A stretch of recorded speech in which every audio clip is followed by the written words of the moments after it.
Hey, hello everyone. My name's Alan Dick, and on behalf of my fellow co-founders Scott Silverman and Veronica Sonsev, as well as the rest of the entire Commerce Next team, I want to welcome you to today's webinar. Today is Wednesday, April 9th, 2025, and today we're discussing conversational commerce and customer experience, turning real-time engagement into revenue. Before we go any further, I want to welcome and thank today's speakers. We've got Justin Hanley. He's the Director of Data Science at Boot Barn. Now, Tasha Trout, Director of Merchandising e-commerce at Billabong and Quicksilver, Chris Barada, the VP of Marketing at Sideshow, and Mike De La Cruz, the President of iAdvise. Thank you all for being here today. Speaking of iAdvise, I'd like to thank them for sponsoring today's broadcast. As you know, we couldn't bring these webinars to you without the support of our sponsor partners. Let me also give a big shout out to iAdvise's Sojay Shim for all the help promoting and putting this webinar together. I really appreciate it, Sojay. Did a great job. I also want to thank the Commerce Next staff. We got Jenny, we got Corey, Robert, Scott, and Veronica, all of whom are off stage helping to make this webinar a success. But as always, thanks most of all to you, our audience, for taking the time to be with us today. We know you're busy and certainly appreciate you being here. All right, let's take a quick look at what's coming up at Commerce Next. Mark your calendars for April 23rd and join us for Mastering Incrementality. Prove your impact, optimize, spend, and get ahead. Jenny Marlowe, our head of content, will be leading this discussion. She'll be joined by Ryan McClurkin from Jewelry TV, Taryn Lance with a small company you may have heard of called Walmart, and Jason Gillespie from RTB House. Register now using the link that Corey has just placed in the chat. If you haven't already done so, good time to register for our e-commerce growth show, June 24th to 26th in New York City. Registration is free for retailers at scaled retail and DTC brands. And we have a great travel program, which provides up to $1,200 in travel reimbursements in exchange for participating in our one-on-one meeting program. The show is going to be a monster. We've just recently announced our first 15 speakers, including senior executives from American Eagle, Wayfair, Reformation, Coach, Land's End, and many more.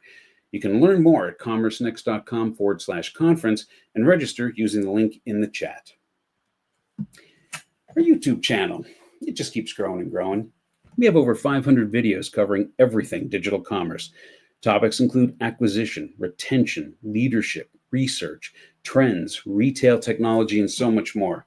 If you're looking for inspiration or information on a given topic, chances are we've discussed it. Find out more by checking out the chat link. Of course, as we always do, we record this webinar and we'll email you when we publish it later on this evening. Now let's take a quick moment to remind everyone where to find the tools you'll need to get the most out of this webinar. 4 tabs you need to pay attention to in the upper right of your screen. It's chat, Q&A, polls, and handouts. Now, I'd like you to use the chat tab when you want to communicate with other attendees or maybe offer a shout out to speakers. The polls tab is where you can participate in the audience polls and review the final results after we close the polling. And the handouts tab is where we have today's presentation available for you to download. The most powerful tool at your disposal, however, is the Q&A tab. This is your steering wheel, allowing you to drive the conversation by getting your questions directly to our speakers. Don't be shy. Got a question or you think we need to talk about something specifically, ask us. We're here to help. Even if you don't have a specific question, you can upvote other audience questions. Now, this is going to help us prioritize which questions to present to the panel by letting us know what's the most important to our audience. And by the way, if you're watching this on LinkedIn, we'll see your question if you post it as a comment. Now, little treat. To encourage our audience to ask questions, panelist Chris Barada from Sideshow is offering a life-size figure of the child, better known as Baby Yoda from The Mandalorian, to one lucky audience member who gets their question presented to the panel. Standing 16.5 inches tall and retailing for $380, this incredibly lifelike figure is meticulously crafted to capture every detail that Star Wars fans adore, including the fuzz on his wrinkled head and his irresistible pout. Best of all, it will be just in time for your, wait for it, May the 4th be with you celebrations. That's for you, Scott Silverman. The winner will be drawn at random from all audience questions that are chosen for the panel. Free shipping is included in the US only. Overseas may be additional. And on behalf of Commerce Next, let me just say, generous Chris is, grateful we are. I couldn't resist. You're all here voluntarily. This is just where we're at now. Sorry. And lastly, if you're watching this on the replay, please note that the handouts are available by clicking on the highlighted document icon in the video player, and the audience poll question results are available via the polls tab.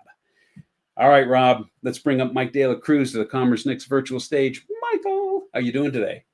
Great. I want that baby Yoda, but I didn't realize how much I needed one until Chris showed it. And I'm like, curious am I? Sorry. I'm going to try not to do this. All right, Mike, the stage is yours. Well, I'm glad we can get you off stage here, Alan. Welcome, everybody. I'm Mike De La Cruz. I'm president of iAdvise. You might be here because you're curious, maybe a little bit skeptical about how AI can really help move the needle for you in e-commerce. And what I want to do, because we work with hundreds of D2C companies and Fortune 500 companies in e-commerce, and we've seen a lot in terms of what makes a difference between good and really, really great in these early stages here. And I want to share with you a very provocative idea that one of the things that makes a difference is how well we are all able to get beyond chat, beyond the chat box, and really kind of think outside of the chat box. See, Alan has me thinking now in a funny way here with some humor. So getting outside of the chat box. And that's why we talk about the need to fire the chatbot. And that's a provocative idea I'd like to spend a few minutes on today to get it started. So if you think about chatbots and chat, you know, have you ever walked into a department store or a physical store and said, hey, I'm here to chat, I'm here to talk with somebody? Not really, you're there to shop. Maybe it's part of the experience to talk with a store associate. And that's really how we want to be thinking about this. If you look at the chatbot, the quintessential chat experience, what we found is less than 1% of your shoppers will click on this. If for some reason it's very enticing, you might get close to 1%, but fewer than 1% of the shoppers click here. It's typically seen as reactive, waiting, somebody popping in going, how may I help you? How may I help you? And it's something outside of the enjoyable shopping experience. And that's why we really believe that there's an opportunity here, not to trap AI and all of this possibilities for you to move the needle for your business, not to trap it into this 1% area, into an old chatbot, if you will, and think more about how to recode this shopping experience with AI. And what I want to do is just share a few examples from the front lines.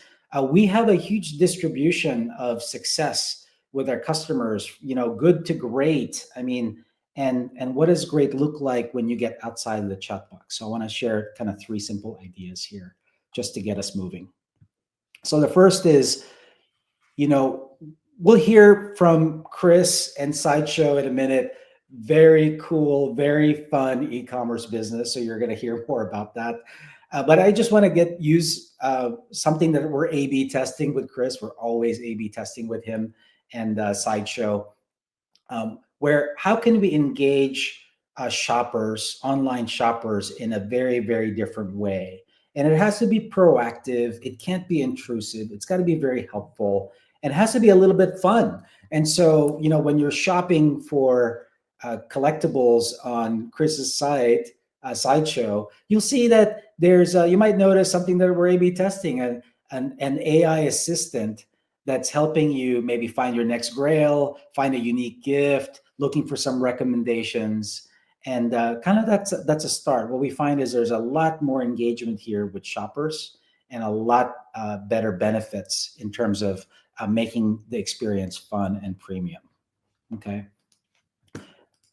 You'll hear more about that from Chris, so we'll dive into that in a bit. But another example, number 2, that I want to share is just, we have a customer.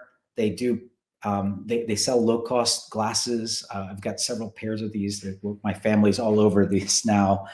When you're there on the site of Ping Glasses, and you might have clicked on prescription sunglasses or sunglasses, and what you'll find is an AI virtual optician that's really engaging with you on, hey, can you search for frames? Can you help me find frames? for my face shape? Maybe can you tell me how I can figure out my size? The kinds of things that show up, and are needed by shoppers at, say, in this case, it's on a listing page. So people are definitely browsing pretty high up in the funnel. What are some of those questions? Can AI dynamically generate those and learn what are the most engaging discussion points or needs that your shoppers might have? This particular example here has 5 times the engagement rate of a chat assistant after a couple of weeks, and is producing quite a bit. It's got 13% conversion. So you can see that people are engaging with this, and it's helping them answer their questions. Now, what happens from here is that after finding maybe a candidate frame, as an example, this shopping assistant that's not a chatbot can begin to help you think through a prescription and feel good about and confident that you understood your prescription right. It might answer any other pre-purchase questions that you need and help you convert over to a sale. So that's idea number 2, or example number 2. And then just my third example, just to get you thinking, is this is in the world of aromas, premium fragrances. What you see, in this example of not a chatbot is, what happens when you get to a product detail page. Maybe there's something that you're considering.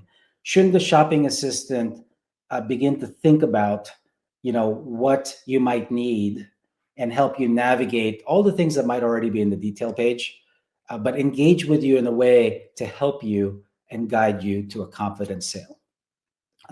In this case, it might actually be not a chatbot, but a fragrance consultant that's talking to you about something that typically is very difficult to do online, right? Get a feel for an aroma or something sensory. Can I help you with the fragrance notes? Can I help you kind of, pair it with things? Can I help you feel confident with this purchase? So very, very simple. 3 ideas of not a chatbot. I think we're at the very, very beginnings of defining, where this goes, how shopping gets recoded online, gets really how we get to rethink it with what's happening, and much more engaging, much more fun, much more efficient.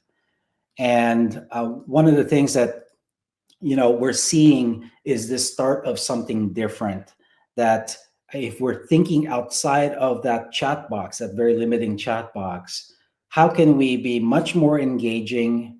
How can we have much higher conversion rates? And really, ultimately, can we actually create a much better experience than in store? Because, what we find talking with a lot of our customers is that, they really, a lot of our customers want to win every interaction, every chance to touch a customer. With 2 to 3% conversion rates, there's a lot of opportunity here to offer a better experience than in store and really move the needle on your e-commerce business. So having said that, really the call to action is fire the chatbot. Let's have a little bit of fun with this. We'll hear some of these concepts on the panel to really rethink that shopping experience. That's all I have, Alan. Let's get going. All right, let's do this thing. Mike, thank you very much. We got our first question coming in from the audience. I want to save it for everybody else because it's actually one of the topics I want to talk about. So yeah, keep those questions coming. That's definitely going to come up. Mike, I'm going to put you backstage, and then let us move on to audience polls. Let's get your take on a couple of things. All right. So question number 1 here for you, for the audience to answer. Which stage of the customer journey do you think conversational commerce has the most potential to impact? Is it going to be A, product discovery and search? How about consideration and product education? Maybe it's purchase decision and conversion. Perhaps it's post-purchase support and loyalty. Maybe it's something else, and you can let us know in the chat. It looks like conversational commerce, according to you, 36% of you, consideration and product education, followed right behind with purchase decision and conversion. Post-purchase support and loyalty, kind of unsurprisingly, came in around 8%, and product discovery and search is around 26%. I'm going to close that poll. and move on to question 2. And let's open that poll. What concerns, if any, are holding your brand back from deeper investment in conversational commerce? And you can select up to 2 of these. Is it uncertainty around return on investment? Maybe it's concerns about brand voice or tone consistency. How about the integration or tech complexity of the whole thing? Maybe there's just a lack of internal expertise. Or, hey, yeah, we don't have any concerns about this. We're all over it. Let's see what we got going on here. Ooh, kind of vibrant on that one. Uncertainty around ROI. Yeah, that's kind of what I expected there. Followed right behind concerns about brand voice or tone consistency. And in third place is integration or tech complexity. All right, well done. Let's close that poll. Our final question concerns our April 23rd webinar that I think Jenny has done a great job of giving a title to, Mastering Incrementality, Prove Your Impact, Optimize Spending, Get Ahead. I like that, decisive. Now, Jenny wants to know, she's going to be leading this discussion, and she wants to know the following. Which challenge do you face most when proving marketing incrementality? Is it defining clear test methodologies? Maybe it's measuring true incremental lift. Another one, a good one here, is evaluating vendor or partner claims. Or is it D, optimizing spend post-analysis? Oh yeah, yupper, there's a clear winner on this one. 92% of you are saying measuring true incremental lift. By golly, Jenny, I think you got your answer on that one. There is just nothing even coming close, with the exception, I should say, hold on, oh, wait a second, major shift. Defining clear test methodologies has scooted up to 18%, but absolutely measuring true incremental lift is the question of the hour. So, all right, let's close that poll and let us welcome our panel. Mike, long time no see. How's it going, everyone? Very good. Impressed by your Yoda impression. Just saying. Happy I am with your critique. This is, don't encourage. The audience is encouraging. Do not do that. Do not do that. Rob is going to be in post-production. Like, Alan, can you re-record some of this stuff? All right. So how about we get to know everybody? We got 4 questions coming in. Good for you. Good for you, audience. Keep them coming. I can't wait to start digging into this. So tell you what, why don't we introduce the rest of the panel? Natasha, you joined us rather late. We had a panelist that had to drop out. And I really appreciate you coming in at the last minute here. It's been a great addition. Natasha, why don't you introduce yourself? Yeah, thanks for having me, Alan and team. My name's Natasha Trout. I am the director of merchandising for e-commerce, particularly with the brands Billabong and Quicksilver. I've always been in action sports. I'm from Southern California, so very niche business element. So obviously we're very large in the surf, as well as snowboarding and skateboarding. And yeah, just excited to be here. Justin from Boot Barn, why don't you introduce yourself? Tell us a little bit about the company.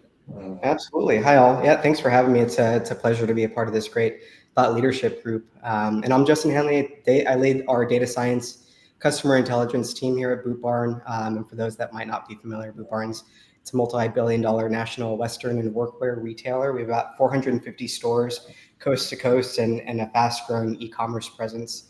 Been with the company about 7 years, had an amazing opportunity to work alongside some really forward-thinking leadership that's embraced generative AI since its breakout in 22.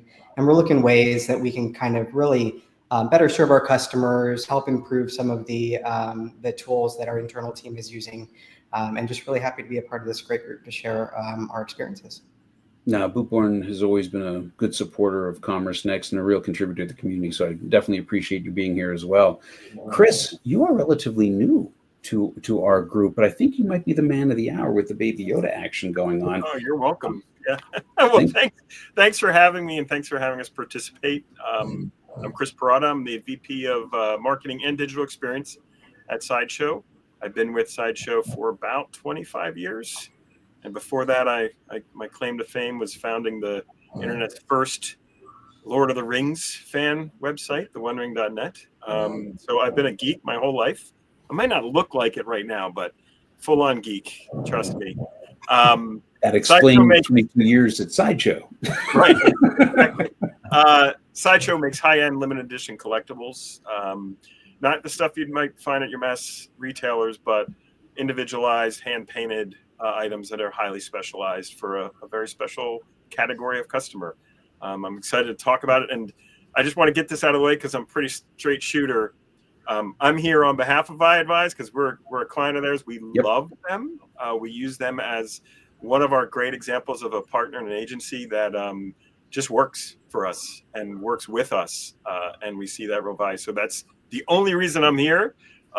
These guys, I'm willing to take time out of my day and support them and get some of the great news out there about conversational commerce. Yeah, but tell us what you really think. Yeah, no, I know it's tough.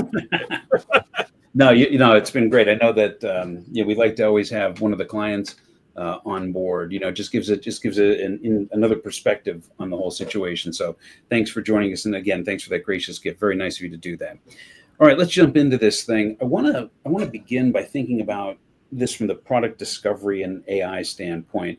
I'm going to toss this out, and Justin, I'm probably going to hit you up first on this one. Can you share an example of where a real-time conversation, either AI or human-led, helped guide a customer to the right product faster than a static experience? I think you were talking about customers being shy and timid. Yeah, absolutely. So we're looking to roll out in the next few months or so a shopping assistant, an in-store shopping assistant. I suppose it's online as well. And it's really designed to support both the customers and our store associates. It provides real-time access to inventory availability, detailed product information, and personalized product recommendations. And it's powered by a custom language model alongside machine learning, kind of blends in the generative AI. And what we found and what we're seeing is that there's kind of two areas of focus for us. One, on the customer side, a lot of our product is a little bit more technical. Boot sizes are a little bit more complex than you might think. And there's a lot of technical features, and particularly in our work boots. So one of the opportunities is to blend kind of this generative AI tool alongside our product feature intelligence, I suppose, and allow the customer to ask questions on maybe what they're looking for. Maybe a specific example would be, a work customer comes in, needs a pair of boots for a construction site, and doesn't know necessarily where to go or what to ask. They can open up this tool called Cassidy via a web app and just kind of walk through the store with this partner alongside them. Not necessarily to replace our in-store customer, but to maybe they're too timid or maybe they don't know what questions to ask. They can kind of lean on this initially to get them started and start to move throughout the store. It has also the location of products, so it can guide them specifically to the back of the store if they are looking for a work product, for example. But it's been an interesting tool in kind of that augmentation of information in the customer journey. Before I move on to Natasha, I kind of want to dig into this just a second, Justin. If I could ask you, what's the most interesting thing you've seen out of this implementation? Is there anything that kind of struck you, oh, that was odd, or wow, that was unexpected, or wow, that really worked as planned? Is there anything that's sticking out? I'll ask it this way. When we were talking on the discussion call, it was like some people are shy, but I think it could be more than that, right? Sometimes people are just kind of embarrassed to ask a certain question. And I think you said that you were seeing some sort of like overcoming of that. Is that a fair statement to make? Yeah, absolutely. I think this is kind of a gateway, Natasha. I'll let you kind of speak a little bit more if you'd like. Yeah, I'm gonna flow right into Natasha's comments here. Go ahead, Natasha. Oh, okay. Yeah. So to riff off of Justin, I think the technical aspect, right? Specialty products like wetsuits or things that people might buy for snowboarding. Not only are they higher in retail and AOV, but there's a lot of technical aspects that customers might have questions on, especially if you're a first-time buyer. So I think having any kind of, additive communication that almost feels like you're experiencing that sales associate with in-store can help not only the conversion, but just the confidence to buy. And again, really understand like what they're getting themselves into. Specifically within wetsuits, there's multiple variations, not only with the thickness, but the type of suit that you could purchase. And the size scale is quite different, from normal apparel. So that's really where we want to be able to, again, give that customer that confidence and the reason to buy and convert faster. All right, Chris, I'm going to let you round out. I know you got some commentary on this one. Oh, well, yeah. Similarly, in the geek space, you have to have an experience that is going to take into account that customer's individualized fandoms, right? Sometimes you have someone who's a real big fan of DC Comics, but not a fan of Marvel. So you better not be suggesting or offering up Marvel items to that person. And so some of our experiences with our chatbot and our experience is ultimately, hey, this person comes in and asks, hey, I need a Batman figure. Well, okay, well, we have like 200 different Batman figures, from Michael Keaton to Val Kilmer. How can we dig through that? And every day we have that available both in our generative AI, but also through an ambassador program we have, which I think we'll get into later. But you can monitor these chats and you just see the fan conversations that you might have at a Comic-Con happening directly on site. And it's pretty amazing to watch it happen without a lot of resource from us as a physical resource. Yeah, we'll get into that a little more later. And so typically, before I move on, Mike, did you want to cut in on this? You're good? We're good. All right. Keep going. All right.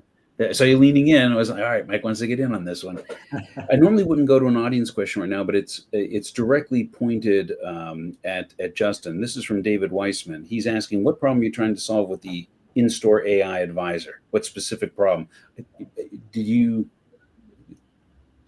Yeah, I think fundamentally it would be customer acquisition, conversion, and UPT growth. So if we can increase our AOV by providing either the customer with some recommendations that they might not necessarily know of, and also our store team having access to real-time inventory within the store, they can walk alongside and perhaps give complete the outfit type of support there. So I think fundamentally it's those types of things and just empowering both the customer and our store partner. Moving on to our second question, and I'm going to stick with you, Justin. In your view, where do traditional search and filtering still outperform conversational AI, if anywhere? I know you had some thoughts about that. Yeah. So we're actually we're on Salesforce, and anybody that might have experience might be challenged with some of the search features that are built into Salesforce. We've had quite a bit, and the team is great. They've been able to manually work through a lot of the oddities that are coming up when you're looking for, let's say, a brown work shirt, and we'll have some sort of reasonable presentation of that. So what we've actually looked and are looking to implement is a language model that can handle the traditional search. Let's say you just need an Ariat boot or a work boot or a t-shirt, but also moving a little bit more into that conversational search, which I don't necessarily know that we're there yet, where a lot of people are talking to a search box like they are talking to maybe a customer service agent, or how we just talk with ChatGPT today. But we are looking at that, and it does solve for both the traditional keyword matching alongside this more progressive so search kind of mode. So I think, to answer your question simply, I think it can replace both, and I think it's gonna ultimately be more performant than both. And traditional keyword matching is gonna fly out the window. Go by the wayside. Natasha, you have different demographics over there at Billabong and Quicksilver. Discuss, please. Yes. While both, in a similar space, I believe it's really going to come down to the kind of customer you have shopping on your site. So again, while we have two sites that sit in the same space, the brands and the consumers that we're seeing shop those sites are very different. One brand is very mobile dominant, which is, similar to what we see in the fashion space. We anticipate that customer is likely younger, so they're always, inept to engage within guides, within filtering, versus the other site is primarily desktop driven. So, one could say that with that demographic, they might not feel as confident using something with AI or conversational chat. So I think it really kind of comes down to knowing who's coming to your site and when they're shopping and what they're going to utilize. But obviously, A/B testing is key, because the customer is always going to be able to tell you if they like it or not. Chris, and you said this happens every day on your site, if I recall our conversation correctly. You want to go into some detail on that? I thought I'd love to hear your thoughts on what percentages of customer answer or of this conversational commerce is done AI and done by hand. I thought that was a really interesting answer you gave. Well, there's a couple things. I'm an avid AI user. I use it. I've used it during the seminar. No, I'm kidding. But ultimately, the there are people that are expert users that expect a certain process, a certain user experience. So they expect to ask that poorly formed question and get the results that you would expect to get. The reality is not many people are there yet. I think it's like 5% of the consumers out there are used to AI and used to interacting with them. You still have the other 95%, which I actually, in thinking about this a little bit more, I would split those into two categories, because we're now in a generation, or maybe two, in which e-commerce has always existed. I'm old enough to remember when it didn't. And the requirements of each of those audiences are very different. So those of us who might be over 45 love the filtering, love the price bars to move around and pick at and filter down your items, whereas the younger consumer is definitely more into the typing what I want. You better show it to me. And so there's now that mix, and AI provides that ability for both, in my opinion. And I think what we're going to see is tools that mix those things based on the knowledge that we have about the consumer. It's amazing what AI can do behind the scenes to sort of put those people into those profiles and then give them what they want based on their user interaction on your site. That's an interesting way for me to segue to one of the other audience questions here. This is one of the first ones I got. This is from Sabrina Mendeze, the Vice President of Product Management at Curate Retail Group. How critical do you think it is to be transparent to the customer that these experiences are powered by AI? I think that kind of dovetails beautifully into what you were just saying. Well, if I could jump in on this one. In our industry, authenticity is the most important part of what we do. If someone, I'm just thinking of interactions at Comic-Cons. If you go in and you're pretending to be, or you're posing as a Star Wars fan and you're really not, you're going to be found out pretty quickly. And when you're talking with an average order value on our side about $320, you better speak the language of your customer, and you better do so often with authenticity. So when we have our generative AI, we're clear about it. We initially started with Terminator references and some of that kind of fun stuff from pop culture, because we have so many great examples, right?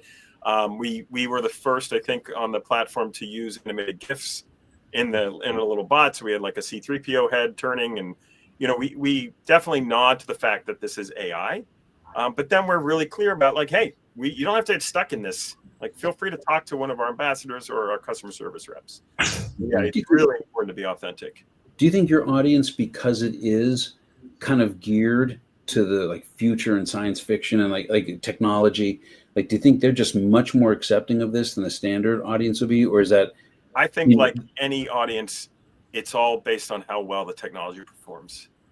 In fact, I think geeks are a little more discerning, maybe with a shorter. Yeah, fair point. Yeah, no, excellent point. They have so many good examples in pop culture of this just working, and so hey, if you're alluding to this, you better perform in the same way. Yeah, I mean, to just jump in here, Alan. Yeah, jump. Really, I think consumer expectation is changing and embracing.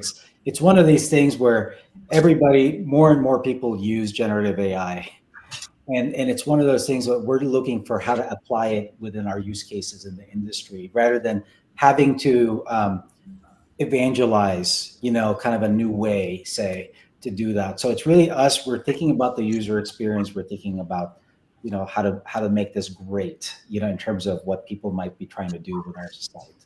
And so just to piggyback on Chris, we find that for most of our customers, it is a best practice to make sure that you're authentic and people know that they're interacting with generative AI.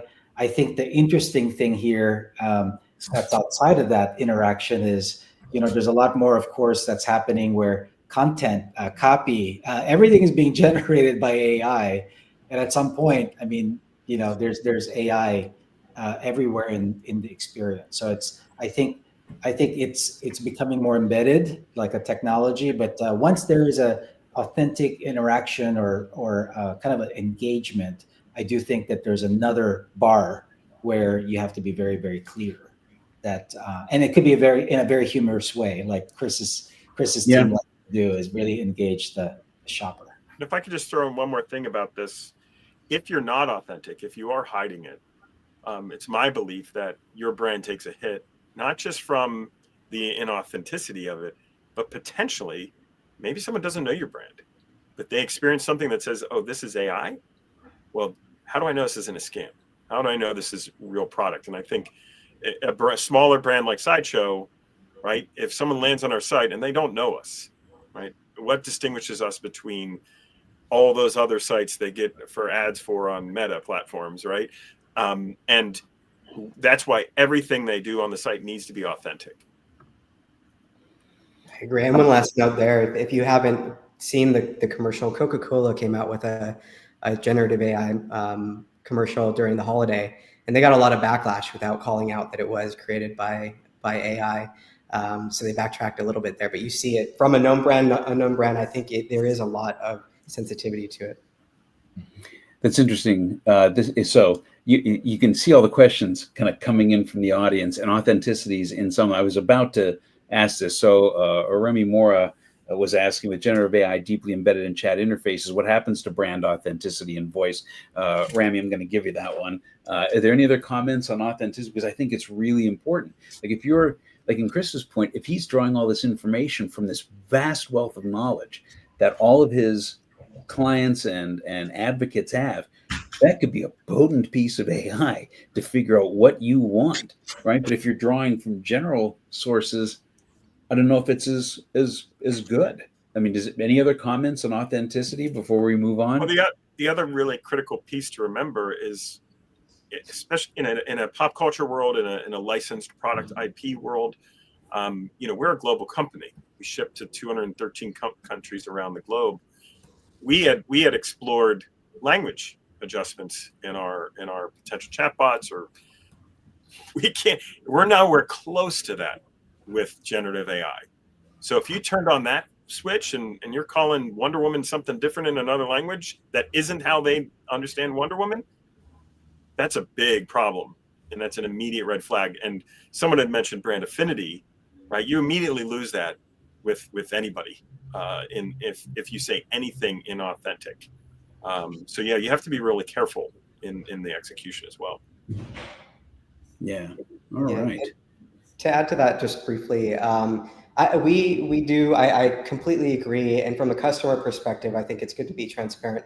But even internally, our creative team loves to have their hands in anything that is customer facing, right? And that brand voice is extremely important. Our writers would be upset if we put something out there without it first going through them. What we did, and we did build out a little bit of a product copy AI assistant to help us write copy for the 40,000 products or so that we had. And what we ended up doing is building a prompt that mirrored closely how they typically communicate. So we got a corpus of everything that they've done over the last year, let's say, and then we got our guidelines, and not trained, but we guided the AI to respond in that similar manner. And it was close. The copywriters were actually, they quote called it an A-. So I'll take that as a start. I think it's getting better, and I think there's going to be a point where you're not going to be able to discern it if you can train it in the right way. But yeah, I think it's both external and internal kind of a challenge today. All right.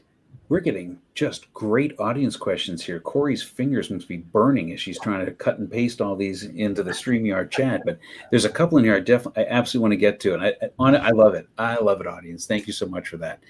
This is from, and please forgive me if I mispronounce your name, Silk Flores, the AVP of Product Management and Order Management Platforms over at Bath & Body Works. She asks, I see some major consideration differences between a typical chatbot for support and conversational commerce for shopping. Aside from the catchphrase, do you see there is a benefit in having both due to the difference in intent? Yeah, I mean, let me jump in here. Like, Jump away. say there's somebody on your support page, right? And they engage. There's a different intent. I think there's a need for an AI chatbot that gets a lot better. And I do think that what's interesting is on the shopping side of things, if you think about an in-store associate like Justin might have in their stores at Boot Barn, right? They kind of have to handle everything. So the shopping assistant also has to be able to tackle. So what you'll find in places like Chris or other clients that we have is the shopping assistant is actually deflecting a lot of support issues, but you also want a support chatbot to deflect your calls to your contact center. So I think that's a difference. I think one of the things that we're finding is don't try to get your support chatbot to be your seller. That's a different need. Different set of circumstances there. Any other commentary on that one before we move on? Going once, going twice? Oh, I can, of course. Get in there. We at Sideshow have offloaded 90%. We've deflected 90% of all our conversations, all of our support using these strategies. And we have both, for sure, as Mike was just saying. And looking at where they're happening and the intent of it, but also providing them that, we were looking at in the presentation earlier, like questions that will trigger them into the different experiences. So when you chat on Sideshow, you get right away like, hey, do you want shopping assistance? Do you have an issue with your order? Like that drills down. And we also have 3 levels of service. We have our generative AI, right, which is going to offload a ton of those common questions. Then we have our ambassador team, which are fans of our brand that we pay in loyalty rewards to speak to customers as they shop. And then there's that 3rd level, like, okay, I got a specific credit card issue I need to deal with on the customer support level. That goes to our support team. So definitely all in the same experience.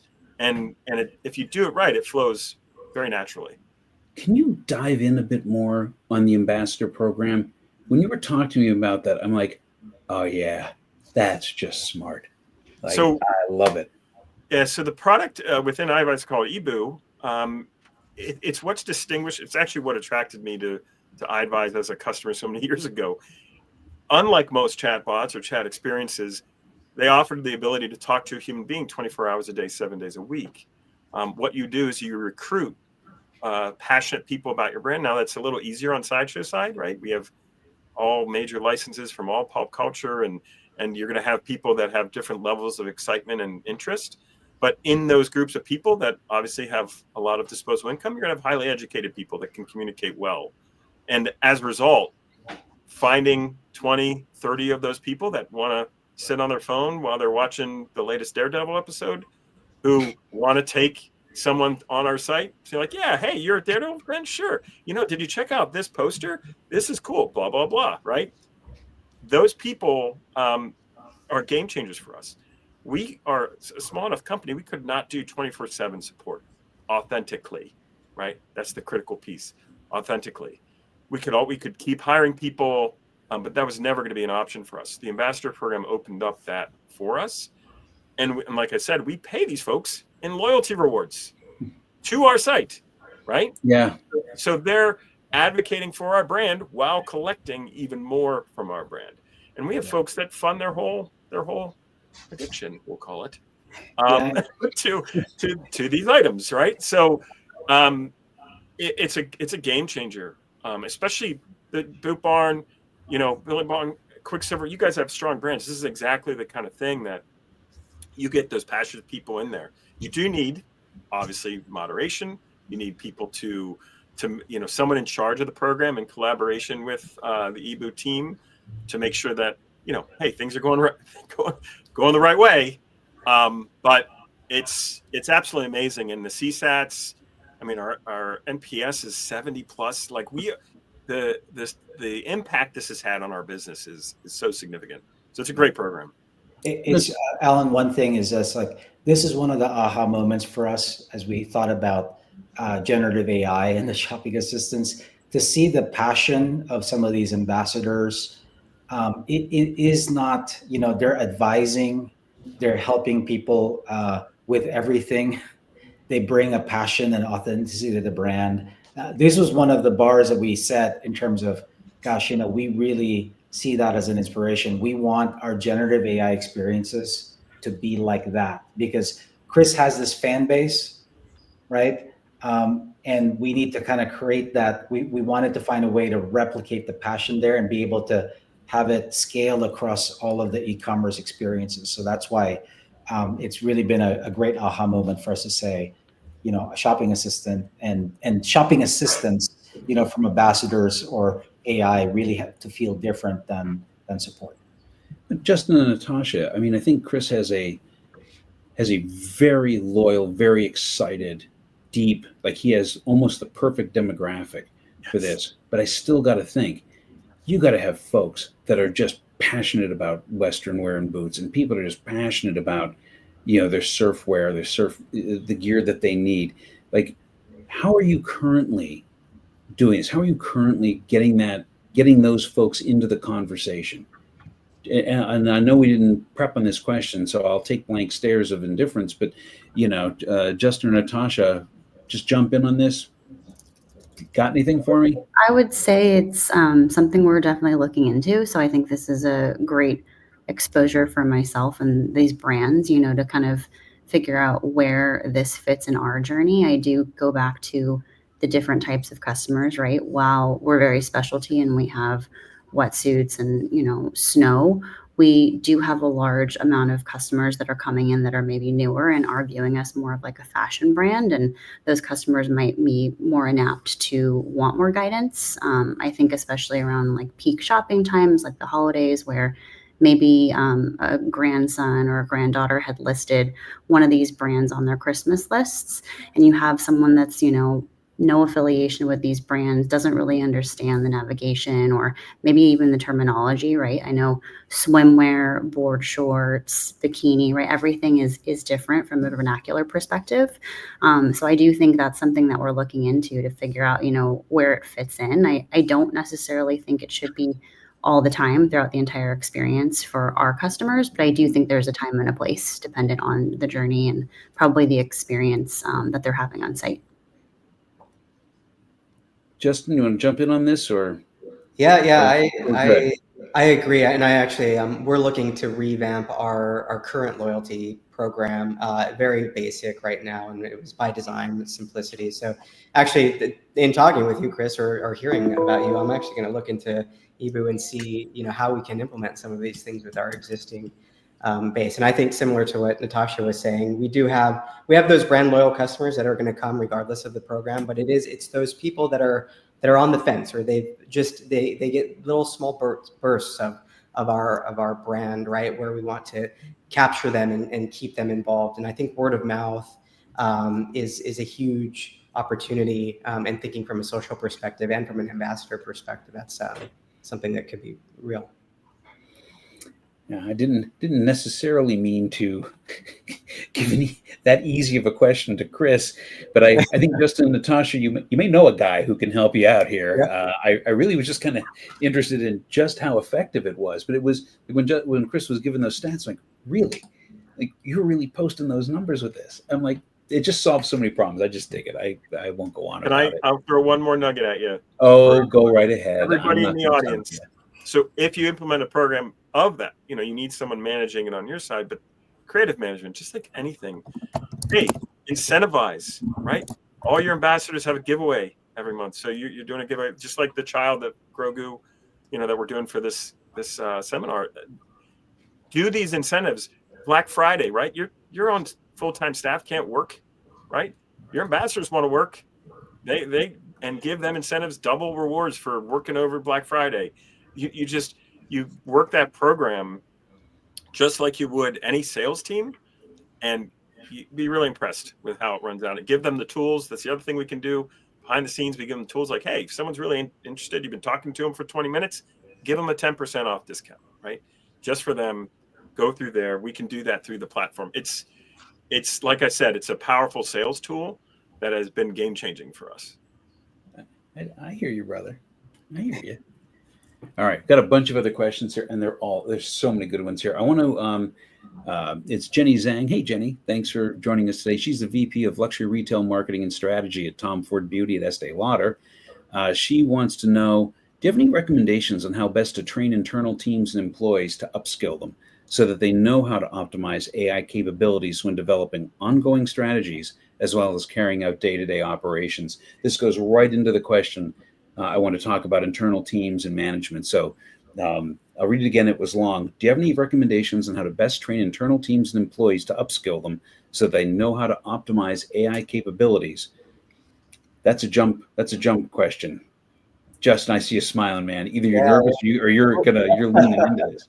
We alluded to it a little bit, but I'm a big fan of making generative AI as invisible an experience as possible. I think there's content creation. I think there's also just general operations and process flow opportunity.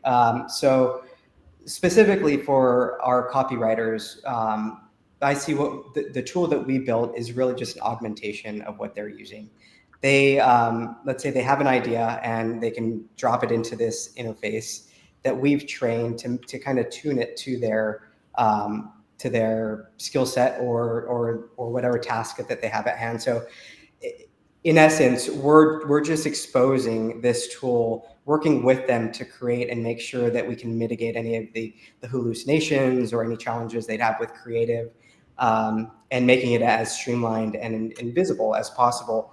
Really, the challenge here is that there's a lot of fear around it right now. So the exploration might not be there, the buy-in might not be there. So to make it a tool that is as useful as quickly as possible has been where I see the catalyst in usage across the board and where it really helps. Otherwise, they're just going to push it to the side, say, I don't want you to replace my job. I want to still do this, and I want my creative kind of hold over what I'm doing. So I think there's still a lot of that onus on the creators of those that are pushing the tool out to create it in a way that the team's going to use, and both internally and externally, of course, is kind of my quick pitch on it. Yeah, this is an interesting topic on the take a job away. I think it's important to talk about, like, hey, does it take your job away? I mean, one of the things that we're seeing, of course, it takes workload away.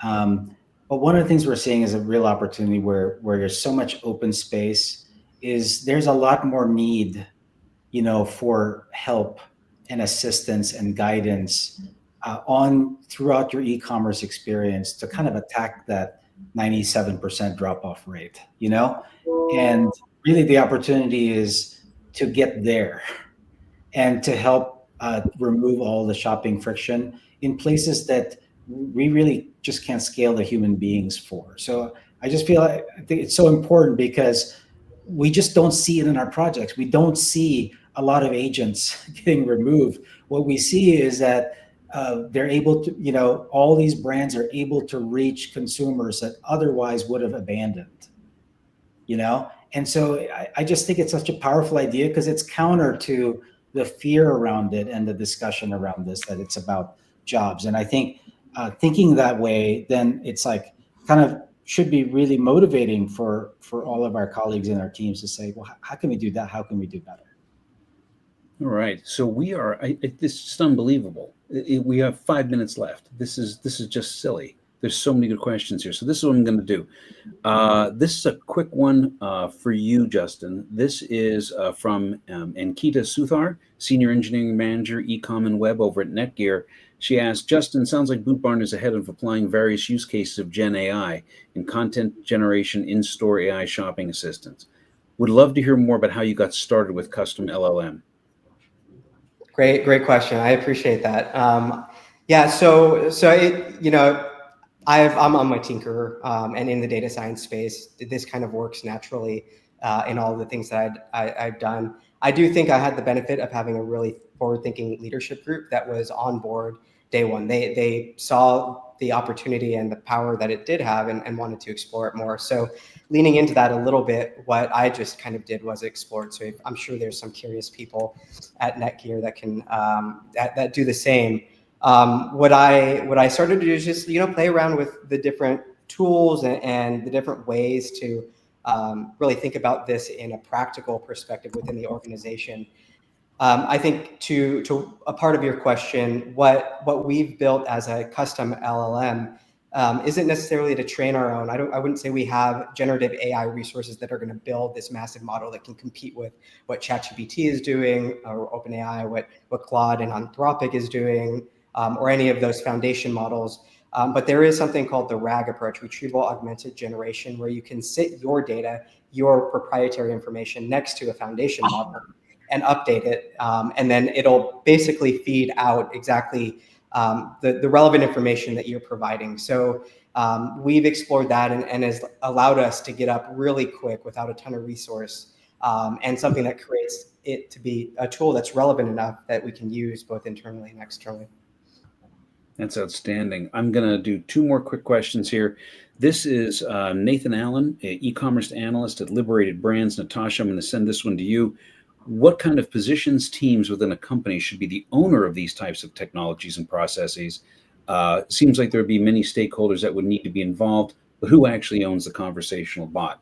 What are your thoughts? Yeah, no, great question. Hi, Nathan. I think this goes back to prioritization in the roadmap, and this is definitely probably like part of the internal challenge that we see today, right?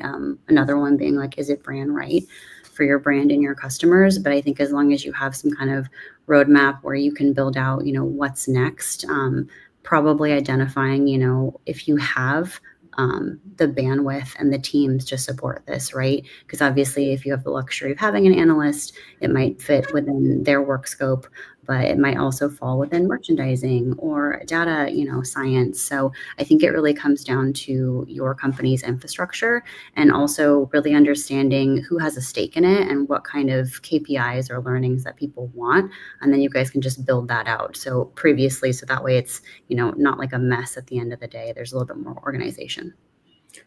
All right. So, Mike, I'm going to give you the final word here. First and foremost, I'll remind everyone that your presentation is available as a download. Please feel free to do that. And before you sign off, everyone, thanks so much for all the great questions. Please leave us feedback. Let us know what you thought of the session in the webinar poll that will be coming out as soon as this is over. Mike, we had a bunch of questions on metrics, incremental lift, measurements, just a lot of stuff coming up on that. I want to give you the last word here. What are your thoughts on that? Yeah, I mean, I think the big topic here, especially in e-commerce, is this 97% abandon, that won't convert. And I think we've accepted it because, you know what, the in-store experience is much better. So it's okay to be 20 to 40% in the store, and e-commerce just is not going to be as good. So I think going after that with how do you make it more engaging is the real opportunity for us.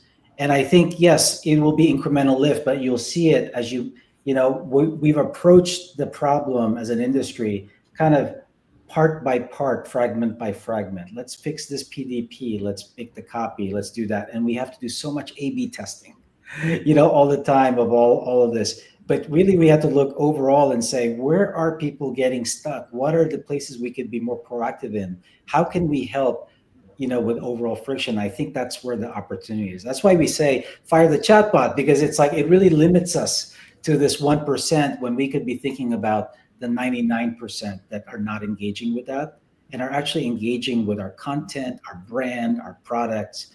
How do we make that more enticing, more appealing, more engaging, and more converting? So anyway, that's the main thing. I'm happy to chat more about very specific project topics and ROI measurements as well. I wish we could have gotten to all of the questions. The audience, you have been fabulous. Thank you all for that. It's just a joy. Honestly, it is just a joy when everyone's like, I gotta ask a question. I love it. Chris, many thanks to you, my friend. You knew I was going to do that. No, I really appreciate it. Look at that. Its head swivels too. I like that it has the shifter knob. I'm just going to toss it out there. But Chris, thank you very much for being so generous with both your time and with offering a gift to our audience. Natasha, thank you so much for joining, bringing up all your knowledge and coming in at the last minute to give us your perspective. I really appreciate it. Justin, Boot Barn, love you. Big heart shape for you guys. Just thank you for being here and being a great supporter of Commerce Next. Mike, hey, thank you for your presentation. Thank you for sponsoring this. And with that, everyone, we are calling it a day. Thank you very much for being with us today. Don't forget to leave some feedback, and we look forward to seeing you next time. Have a great week, everyone. Take care. Awesome.